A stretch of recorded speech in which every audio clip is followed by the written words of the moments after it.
পরিবারের প্রশংসা পেতে সপ্তাহে একদিন হাতে মেখে এমন রেসিপি করাই লাগে, স্বাদ হয় দ্বিগুণ।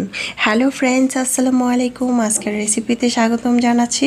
প্রথমে আমি এরকম একটি পাতিল নিয়েছি আর হাফ কেজি চাল ধুয়ে পরিষ্কার করে 8 ঘন্টা ভিজিয়ে রেখেছিলাম। তারপরে সবগুলো চাল নেওয়ার পরে এখানে নিয়ে নিলাম পেঁয়াজ কুচি, টমেটো কুচি, তারপর হচ্ছে কাঁচামরিচ কুচি, গাজর কুচি, বেগুন, পেঁয়াজ কলি, পেঁপে কুচি, শিম কুচি, ফুলকপি। আপনাদের পছন্দ অনুযায়ী আপনারা এখানে সবজি নিতে পারেন। আমি 4 থেকে 5টা সবজি এখানে অ্যাড করেছি। তারপর আমি এখানে কিছু গুঁড়া মশলা দেব। হলুদের গুঁড়া হাফ চামচ, মরিচের গুঁড়া হাফ চামচ, ধনিয়া জিরার গুঁড়া হাফ চামচ করে দিয়েছি।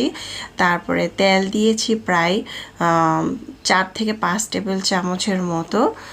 অবশ্যই তেলটা একটু বেশি দেওয়ার চেষ্টা করবেন, খিচুড়ির মধ্যে খেতে কিন্তু ভীষণ ভালো লাগে। মগুর ডাল এখানে হাফ কাপের মতো দিতে পারেন, মসুরি ডাল হাফ কাপের মতো দিতে পারেন, পরিমাণ মতো লবণ। তারপর হচ্ছে বাসায় যদি চাট মশলা অথবা নুডলসের মশলা থাকে সেক্ষেত্রে কিন্তু এই খিচুড়ির মধ্যে অ্যাড করতে পারেন, অথবা টেস্টি সল্ট থাকলে অ্যাড করতে পারেন, খেতে কিন্তু দারুণ লাগবে। তারপরে মটরশুঁটি অ্যাড করতে পারেন।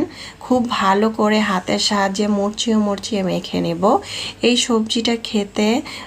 সবজি খিচুড়িটা খেতে এত বেশি মজা হয়েছিল, চুলার আঁচ কমিয়ে দিয়ে কিন্তু আমি বসিয়ে রেখেছিলাম। একদম ভাজা ভাজা হয়ে গিয়েছে, প্যানের সাথে কিন্তু লেগে গিয়েছে। এখন আমি ফুটন্ত গরম পানি দিয়ে দেব।